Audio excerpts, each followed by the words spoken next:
안녕하세요, 파이TV입니다. 오늘은 파이콘에 대해서 이야기해 보도록 하겠습니다. 자, 오늘 주제 업비트 대기업 승격입니다. 난리 났죠? 자, 업비트 대기업 승격했습니다. 이 소식을 금방 나왔어요. 이 소식이 금방 터졌는데 저녁 늦게 이 업비트가 대기업 승격됐다는 소식이 나타났습니다. 제가 얼마 전에 업비트가 대기업 승격될 수 있다고 제가 한번 영상을 한번 찍었어요. 그런데 댓글에 참 좋게 생각하는 분도 있고, 와우, 업비트가 뭐 대기업까지 될 수 있나. 좀 그렇다고 생각이 많았는데, 제가 그때 방송 찍을 때도 업비트가 대기업 될 확률이 많다. 내부자들에서는, 공정위원회에서는 웬만하면 대기업을 승격시키려고 한다. 그렇게 했어요. 승격시키갖고 규제하려고 그런다고 했거든요. 근데 진짜로 대기업으로 승격시켜줘 버렸어요. 난리 난 거죠. 그러니까 업비트가 원래 자기 자산 가격으로 하면은 대기업 자격이 원래 5억이거든요. 업비트 자산은 5억이 안 돼요. 뭐냐면 고객이 예치금이 있어요. 고객 예치금.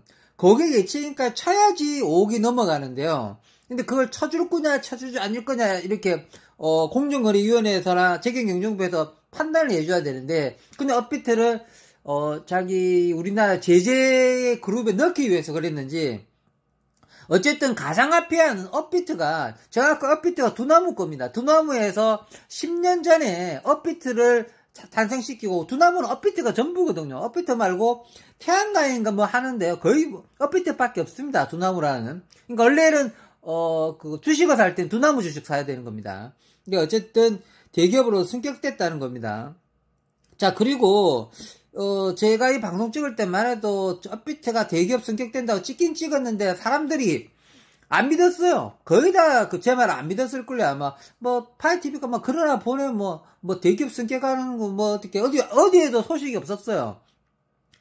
뉴스에도 없다가 이제 업비트가 대기업 승격된다는 이 소식도 좀 잘 모를 겁니다. 방금 전에 오늘 저녁 늦게 발표된 겁니다. 그러니까 얼마 전입니다. 그러니까는 업비트 대기업 승격이 우리 파이코인이나 가상화폐 하는 입장에서는 좀 시세의 흐름에 대해서 좀 알고 계셔야 됩니다. 업비트가 대기업 될지 누가 알았겠습니까? 그리고 이제 인터뷰합니다. 이제 업비트보다는 공정거래위원회 부위원장이라는 김재신이라는 분이 있습니다. 이분이 좀 나와서 한마디 하죠. 공시사상 이런 적이 없었다. 그냥 대놓고 인터뷰 때 아예 그냥 대놓고 이야기했습니다. 공시사상 이런 적이 없었다. 불가능한 거였다. 최초로 대기업만 승격된 것도 아니다. 이 기업은 상호 출자 제한 기업 집단으로도 승격시켜줬다. 저는 5번에 공부하면서 알았습니다. 5조 이상이 대기업이라고 그럽니다. 5조 이상이 되면, 자산 가치가 5조 이상이 되면 대기업이고, 근데 10조 이상이 되면 또 다르게 부른답니다. 상호 출자 제한 기업 집단이라고 그럽니다. 대기업보다 한 단계 더 위의 집단이라는 거죠. 그러니까 우리는 이제 상호 출자 제한 기업 집단이라는 명칭은 잘 몰랐잖아요. 그런데 이제 공정기업위원회 부위원장은 이렇게 업비트를 한순간에 대기업도 넘어가지고 상호 출자 제한 기업 집단까지 승격시켜버리는 거는 공시사상 최초다. 자기가 이렇게 일하면서 이런 경우는 본 적도 없고 들어본 적도 없다. 아예 이렇게 이야기합니다. 그래서 제가 저번에 업비트가 대기업 상장되면 될 수 있다 그러니까 댓글에 좀 경제지식 있는 분이 우리나라 공시사상 그런 일은 날 수가 없다. 불가능할 거다. 딱 이렇게 댓글에 누가 달았더라고요. 업비트를 어떻게 대기업 상장시켜 주겠냐 했는데, 업비트가 고객 예치금이 너무 많아요. 말했잖아요. 40조, 50조 가까이 된다고 했지 않습니까? 순수 자기가 갖고 있는 영업이익에, 그거는 택도 없어요. 순전히 고객 예치금을 쳐준다는 거죠. 고객 예치금에서 전부 다 치면 너무 많으니까, 그 고객 예치금을 활용할 수 있는 범위를 한 10조 정도를 줄여줬답니다. 그래도 10조가 넘어간대요. 원래 다 치면은 아예 40몇 조, 45조 되고요. 줄여 해도 10조가 넘어가니까 고객의 지금을 또 부분 바라보는 입장이 다 다르나 봐요. 책 가는 부분이 어디까지 해줄 거냐, 고객의 지금을 어느 고객까지 쳐줄 거냐, 이런 게 다 다른데 전부 다 치면 45조나 되고 줄여도 10조가 넘어가니까 그냥 대기업 승격, 상호 출자재단 기업주다 승격. 우리나라 이렇게 이런 경우가 없었다 그러죠. 이래서 이 세상에 변화가 있다. 그 다음에 저번에 이제 SK 그 그룹에서 그 우리나라 최초로 가상화폐 만든다고 그랬잖아요. SK가. 근데 SK가 좀 좋은 소식이 있습니다. SK는 지금 우리나라 대기업 순위, 우리나라 대기업 순위 1위가 삼성이잖아요? 1위 삼성, 2위 현대였어요. 2위 현대차, 딱 이거 두 개였어요. 1위가 삼성, 2위가 현대차였어요. 현대차가 5번 내려앉았다고 그럽니다. 2위가 SK로 올라갔다고 그럽니다. 5번에 바뀌었어요, 5번에. 5번에 재경영정보 발표할 때, SK가 우리나라 대기업 순위 2위다. 1위는 삼성은 어쨌든 혼자서 독불장군하는 거고, 맨날 삼성 1등 하는 거고, 2등도 항상 현대차였는데, 현대차 제끼고, SK가 2등 올라갔다고 그럽니다. 어쨌든 SK가 우리 가상화폐 최초로 만드는 가상화폐 대기업이지 않습니까? 어쨌든 SK가 올라갔다는 거. 어쨌든 오늘은 업비트가 대기업 승격됐다는 이야기를 좀 빨리 전달하면서 우리가 그래서 제가 비싸하지 말라고 그랬잖아요. 그런데 업비트가 대기업인데도 그 있잖아요. 전체 가상화폐 순위가 보니까 아직도 19위, 20위, 21이에요. 빗썸이 13이고 항상. 이번에 이래서 해외 사이트나 외국에서는 업비트를 아주 높게 치지 않아요. 그리고 자산 규모도 더 많은데 이 이유를 잘 모르겠어요. 왜 자산 규모도 작고 그런데 왜 빗썸을 더 높게 체크한? 빗썸은 대기업 승계가 안 됐습니다. 아예 빗썸도 역시 고객 예치금 포함하면 굉장히 높은데도요. 빗썸은 진짜 고객 예치금이 한 13조 정도 되는데요. 그거를 업비트는 45조에서 5번에 쳐준 게 10조 쳐줬다. 10조 4,500 얼마를 쳐줬대요. 자기 자산을. 원래는 45조인데 쳐준 거는. 그런데 업비트는 원래 13조인데 줄이니까 5번에 대기업 승격에서 떨어졌다고 그럽니다. 그래서 전체 우리 바이낸스가 1등이지 않습니까? 대기업 순위 바이낸스가 1등이고 그런데 빗썸보다 왜 업비트가 밀리는지 잘 모르겠습니다. 그래서 저도 이번에 제가 이번에 또 업비트 거래하면서 좀 느낀 게 제가 해외 사이트에서 예를 들어 금액을 한 100만원, 200만원 이상씩 업비트를 옮기면 저 업비트를 안 옮겨줍니다.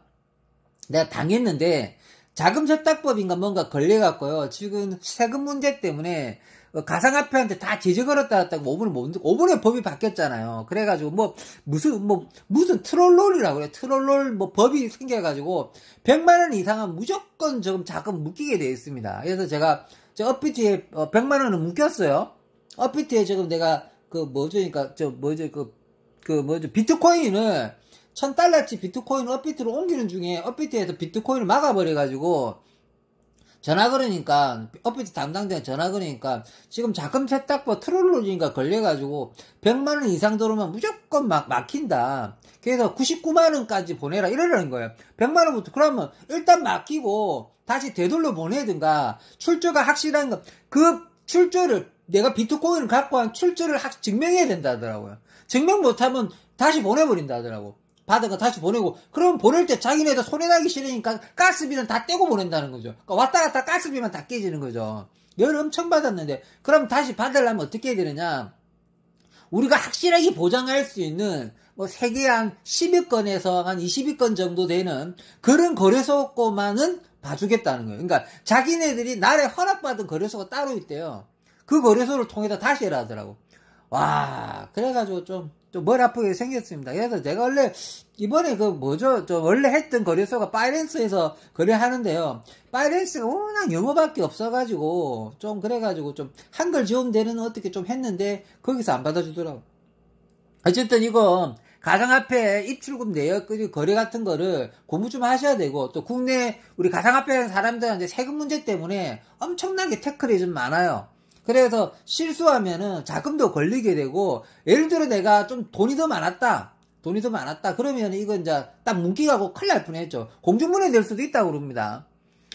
제일 공중분해 되는 경우가 뭐냐면, 그쪽에서 나한테 보내줄 때 있잖아요. 업비트 보냈는데, 업비트에서 나한테 막은 거잖아요. 이거 출처가 불명하다 막힌 거고, 너 비트코인 어디서 났어? 이런 거예요. 그러면 앞에 보내준 데에서 있잖아요. 비트코인 보내준 데에서 출금과 입금을 자유롭게 할 수 있는 데가 있고요. 출금만 되고 그러니까 입금이 안 되는 사이트가 있어요. 그러면 그쪽 입금이 안 되잖아요. 그러면 중간에 딱 묶인 겁니다. 아무 데도 못 갑니다. 내가 이 비트코인에 대해서 어디서 비트코인을 했는지 증명 못 때리면은 묶인다고 날아간다 하더라고. 와, 뭐 이런 게 다 있어요. 하여튼 지금 이런 규제가 이번에 바뀌었다고 그러는데 이게 우리 가상화폐 하는 데에서는 우리나라 하는 정책은 저 솔직히 말해서 마음이 너무 안 드는 것 같습니다. 아니 좀 막는 거잖아요. 뭐 100만 원 이상부터는 무조건 출조해라. 우리나라 하여튼 우리나라는 가상화폐 쪽에 뭐 그렇게 기분이 나쁜가. 우리가 좀 돈 좀 벌어 보려고 그러면 뭐 있는 윗대가리 애들은 하여튼 이게 좀 이건 좀 안 좋은 소식입니다. 안 좋은 소식입니다. 아시겠죠? 그리고 이거 업비트 대기업 승격시킨 것도 지금 규제하려고 승격시킨 거잖아요. 규제 때리려고 승격시킨 거지 않습니까? 참 안타깝다고 생각합니다. 자, 그러니까 이쯤에서 이거는 마무리하고요. 마지막으로 잠깐 짧은 거지만 이것도 중요합니다. 오늘 이것도 역시 최근에 나온 소식인데 요즘 NFT로 너무 사기를 많이 당한다고 그럽니다. NFT로 너무 사기가 많이 당해서 여기에 대해서 또 한마디만 하고 마무리하도록 하겠습니다. NFT 같은 경우가 오픈시죠, 오픈시. 오픈시에다가 우리나라 사람이라 그러면 우리나라 사람이 5명이 정도 뭐 작전을 했나봐요. 사기치기로 마음을 딱 먹고 NFT로 사기치자 5명이 딱 마음을 먹었겠죠. 그래갖고 수십억을 사기치고 잠적했다고 그러고 경찰이 좀 쫓고 있다고 그러면 수배 때리고 쫓고 있다고 그럽니다. 이거 경찰 발표에서 넣은 걸 제가 읽고 캐치해서 소개하는 겁니다. 이게 하필이면 우리 NFT로 해가 떴으니까 오픈시 굉장히 유명하죠. 거기다가 그 오픈시 등록이 그렇게 까다롭지 않나 봅니다. 어쨌든 오픈시에 얘네들이 NFT 고양이 1만 개를 만들어가지고 오픈시에 등록을 했다고 그럽니다. 그러면 이제 얘네들은 처음부터 오픈시부터 나타나기 시작한 거였죠. 오픈시에 고양이 1만 개를 등록하고 캐릭터 딱 봤거든요. 뭐 평범합니다, NFT는. 그래가지고 코인을 지급하겠다. NFT가 이제 코인까지 지급된다. 이거 당연한 거겠죠. 그럼 뭔가 코인 회사가 자기가 갖고 있는 것처럼 했는데 실제로는 오픈시에 등록이 전부였던 거죠. 5만 개. 1만 개였습니다. 잠깐 1만 개입니다. 이거 정부에 딱 나와 있는 겁니다. 제가 하는 말이 아니고. 거기에 그리고 얼마에 팔았냐? 무려 50만원에 팔았습니다. 그러니까 이게 싸게 팔면 안 팔릴 것 같으니까 더 머리 쓴 거죠. 비싸게 팔아야지 우리나라 먹히잖아요. 그러니까 차라리 50만원 올렸다고 그러는 근데 불리하게 그게 다 팔렸대요. 그래서 수십억을 챙기고 날라붙다고 그럽니다. 잠적했다고 그럽니다. 그걸 경찰이 뒤늦게 조사해가 NFC에 등록했으니까 등록했던 거 추적해 갈 거 아니에요. 그러니까 지금 NFT가 당할 수 있다는 거죠, 지금. 맨날 NFT 하니까 당할 수 있다는 거죠. 사기꾼이 얼마나 머리가 좋은데요. 바로 감잡았지 않습니까? 5명 정도랍니다. 주범이. 우리나라 사람이고 수십억 치기가 벌써 날랐다고 그럽니다. 그래서 지금 이 NFT 사기가 좀 딱 보면 오픈시 등록이죠. 그러니까 사기의 명칭이 뭐냐면 일단 오픈시에 올려놓고 스타트 끄는 거였죠.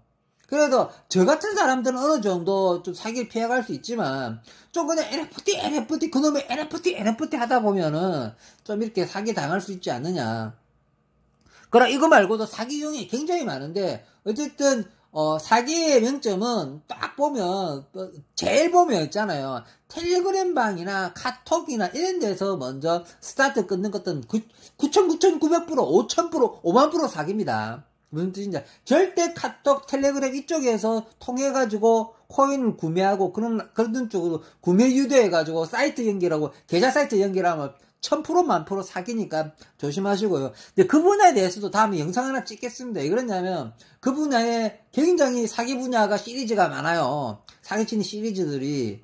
그래서 우리 구독자님 위해서 사기꾼에 대해서는 다음에 영상을 한번 심도 있게 한번 찍어보도록 하겠습니다. 오늘은 NFT 사기 최근에 올라왔습니다. 최근에 올라와서 이런 NFT 사기는 오픈시만 너무 믿지 말자.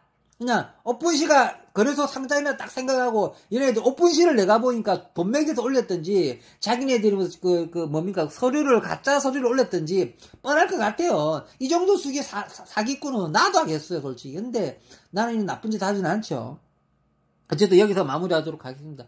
오늘 참 좋은 소식도 있고 나쁜 소식도 있습니다. 업비트가 대기업 승격된 것이 우리 가상화폐 쪽에 나라가 바라보는 이게 좋은 건지 나쁜 건지 한번 바라보면서 파이콘의 발전에 대해서 한번 생각해보는 시간이 되었으면 좋겠습니다. 자, 이쯤에서 마무리하도록 하겠습니다.